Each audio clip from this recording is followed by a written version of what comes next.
सुप्रभात बच्चों, आज हम सप्तमी कक्षा के सुरभि पाठ्य पुस्तक का 10वां पाठ मधुर वचनानि या मीठे वचन का सस्वर वाचन और अर्थावबोधन करेंगे।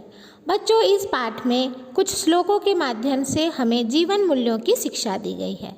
तो चलिए शुरू करते हैं यह पाठ मधुर वचनानि। श्लोक नंबर 1 से शुरू करते हैं। नरस्याभरणं रूपं रूपस्याभरणं गुणः गुणस्याभरणं ज्ञानं ज्ञानस्याभरणं क्षमा। इसका अन्वय इस प्रकार है। रूपं नरस्य आभरणं गुण रूपस्य आभरणं ज्ञानं गुणस्य आभरणं क्षमा ज्ञानस्य आभरणं भवति। अर्थात रूपम नरस्य आभरणम, रूप मनुष्य का या इंसान का गहने के समान होता है। गुण रूपस्य आभरणम, गुण सुंदरता का गहना होता है। ज्ञानम गुणस्य आभरणम, ज्ञान गुण का गहना होता है। क्षमा ज्ञानस्य आभरणम भवति, और क्षमा कर देना ज्ञान का गहना होता है। इसका अर्थ ऐसे हुआ। रूपम अर्थात सुंदरता, रूप या सुंदरता मनुष्यस्य आभूषणम अस्ति, मनुष्य का गहना होता है।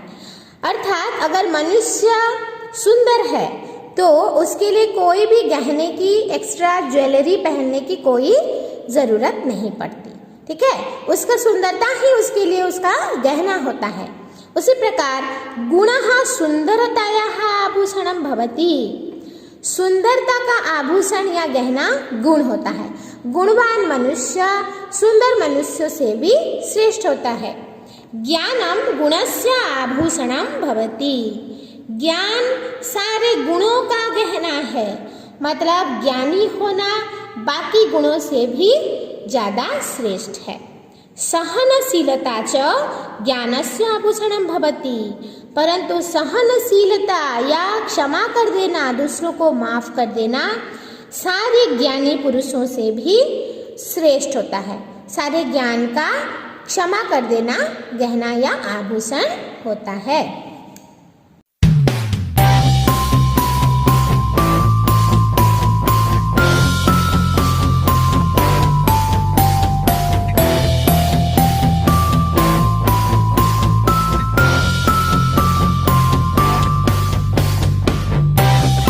श्लोक नंबर 2 देखते हैं।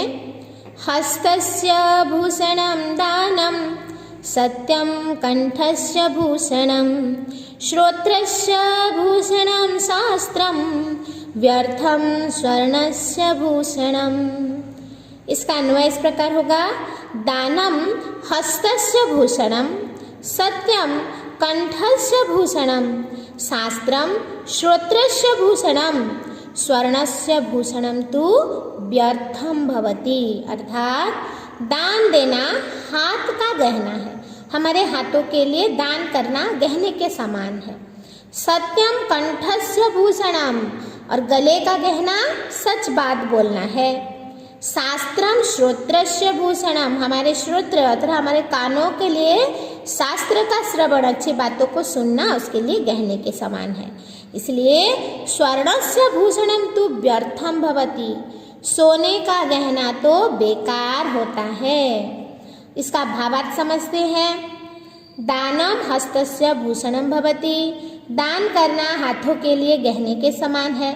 हम हाथों में कितने भी गहने सजा लें, लेकिन वो सुंदर नहीं दिखेगा जब तक हम किसी को दान ना करें, किसी की मदद ना करें।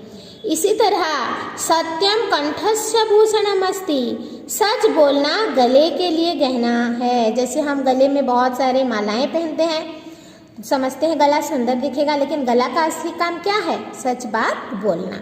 तो सच बोलना गले का गहना होता है। ज्ञानस्य श्रवणमेव कर्णयोः भूषणं भवति, ज्ञान के बातें सुनना ही हमारे कानों का गहना है। कानों में बाली पहने ना पहने, अगर हम अच्छी बात नहीं समझ रहे हैं, नहीं सुन रहे हैं, तो कानों का कोई फायदा नहीं। इसलिए स्वर्णस्य आभूषणं तु व्यर्थमेव अस्ति, सोने का गहना तो व्यर्थ ही है, बेकार ही है। मनुष्य के लिए दान करना, सच बोलना, ज्ञान की बातें सुनना ही ज़्यादा आवश्यक है, ज़्यादा जरूरी है। सोने का गहना पहनना व्यर्थ ही है।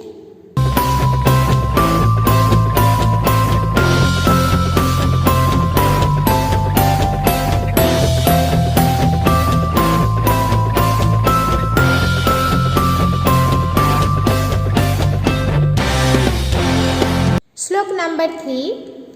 यथैकेन न हस्तेन तालिका संप्रदद्यते तथोद्यमं परित्यज्य न फलं कर्मणः भवेत्। इसका अन्वय इस प्रकार है, यथैकेन, यहाँ संधि हुआ है बच्चों, यथा एकेन हस्तेन तालिका न संप्रदद्यते, तथोद्यमम, इसमें भी संधि हुआ है, तथा उद्यमम परित्यज्य कर्मणः फलम न भवेत्।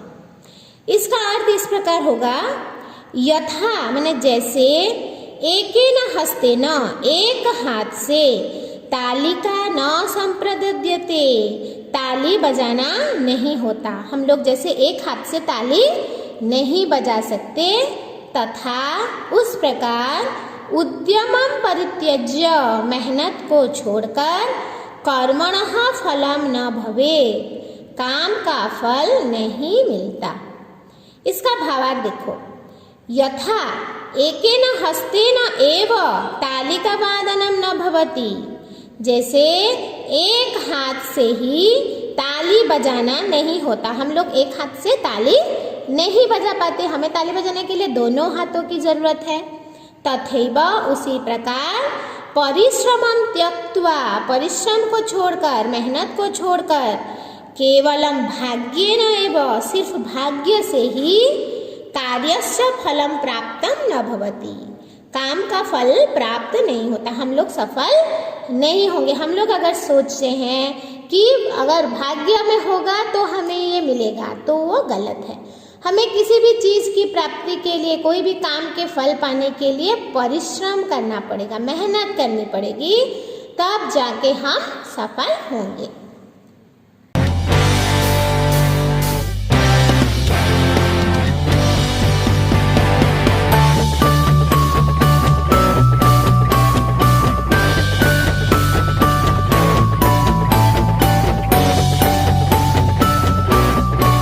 श्लोक नंबर 4 का सस्वर वाचन करते हैं।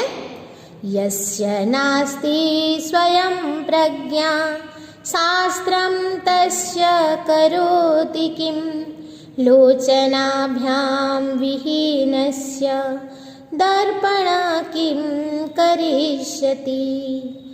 इसका अन्वय, यस्य स्वयं प्रज्ञा न अस्ति, नास्ति को हम लोग अलग कर देंगे तो बनेगा न अस्ति।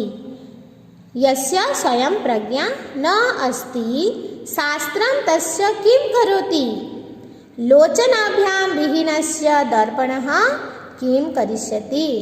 इसका अर्थ है, यस्य, जिसकी, स्वयं मतलब खुद की, प्रज्ञा न अस्ति, बुद्धि नहीं है, जिस मनुष्य में बुद्धि नहीं है, शास्त्रम तस्य किम करोति, शास्त्र का ज्ञान उसका क्या करे।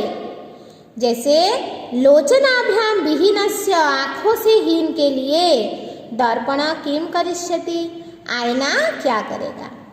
इसका अर्थ क्या हुआ, जैसे एक अंधे मनुष्य के लिए आईना का कोई भी लाभ नहीं है, वैसे ही जिस मनुष्य में बुद्धि नहीं है, अपना ज्ञान नहीं है, उसका शास्त्र क्या करेगा। देखिए इसका अर्थ समझते हैं। यह मनुष्य बुद्धि प्रयोगम न करोति, जो मनुष्य बुद्धि का प्रयोग नहीं करता, शास्त्रेषु लिखितं ज्ञानम तस्य किमपि हितं कर्तुं न शक्नोति, शास्त्रों में लिखा हुआ ज्ञान उसका कुछ भी भला नहीं कर सकता है। शास्त्रों में तो बहुत चीज़ें लिखी होती हैं, लेकिन समझता वही है जिस मनुष्य में बुद्धि होती है।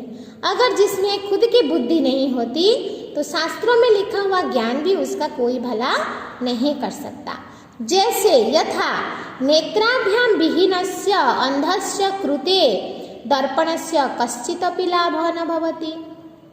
तो जिस प्रकार नेत्रों से हीन अंधे के लिए आईना का कोई भी लाभ नहीं होता। अगर किसी अंधे के घर में अगर आईना हो भी तो वो आईना देख नहीं पाएगा, तो उसका कोई फायदा नहीं। इसी तरह जिस मनुष्य में बुद्धि नहीं होगी, वो शास्त्रों में कुछ भी पढ़ ले, कुछ भी ज्ञान प्राप्त कर ले, उसका कोई भी फायदा नहीं होगा।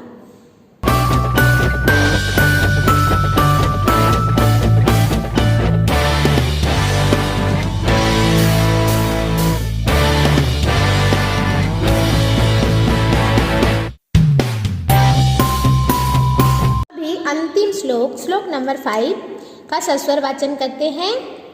विद्या ददाति विनयं विनयाद् याति पात्रताम् पात्रत्वात् धनमाप्नोति धनाद् धर्मं ततः सुखम्। इसका अन्वय विद्या विनयं ददाति विनयात् पात्रतां याति पात्रत्वात् धनम् आप्नोति धनात् धर्मं ततः सुखम प्राप्नोति। इसका अर्थ हुआ विद्या या ज्ञान हमें विनय देते हैं, हमें विनम्र बनाता है। विनम्र होने से पात्रता मतलब योग्यता मिलती है। पात्रत्वात् योग्य होने से धनम आप्नोति धन मिलता है। धनात् धर्मम धन से धर्म मिलता है। ततः सुखम प्राप्नोति और उसके बाद सुख की प्राप्ति होती है। तो इसका भावार्थ ऐसा हुआ विद्या विनयम ददाति। विद्या या ज्ञान हमें विनम्र बनाती है। जो भी मनुष्य ज्ञानी होता है वो हमेशा विनम्र होता है, वो कभी अभिमान नहीं करता, घमंड नहीं करता। जब मनुष्य विनम्र होता है तब उसको योग्यता मिलती है। विनयात् योग्यता प्राप्यते, मनुष्य योग्य बनता है। योग्यतया धनम प्राप्यते, अगर मनुष्य योग्य हुआ तो उसको धन की प्राप्ति होती है। धनेन धर्मस्य कार्याणि भवन्ति। इसका अर्थ हुआ धन से धर्म के काम होते हैं। धन से धर्म के काम किस प्रकार होंगे? अगर हमारे पास धन होगा तब हम दूसरों की मदद कर पाएंगे, हेल्प कर पाएंगे, दान दे पाएंगे, तो वो धर्म का काम हुआ। तो कोई भी धर्म के काम के लिए, अच्छे काम के लिए हमें धन की आवश्यकता पड़ेगी। तो धन से धर्म के काम होते हैं। धर्मस्य कार्यैः च मानव सुखम प्राप्नोति, और धर्म के काम के द्वारा मनुष्य को सुख मिलती है, सुख की प्राप्ति होती है। अगर हम अच्छे काम करेंगे तो हमारे मन को शांति मिलती है, सुख मिलता है। तो धर्म का काम से मनुष्य को सुख मिलता है। तो सबका मूल क्या हुआ? सबका मूल है विद्या। विद्या या ज्ञान, ज्ञान की प्राप्ति से मनुष्य को सुख मिलता है।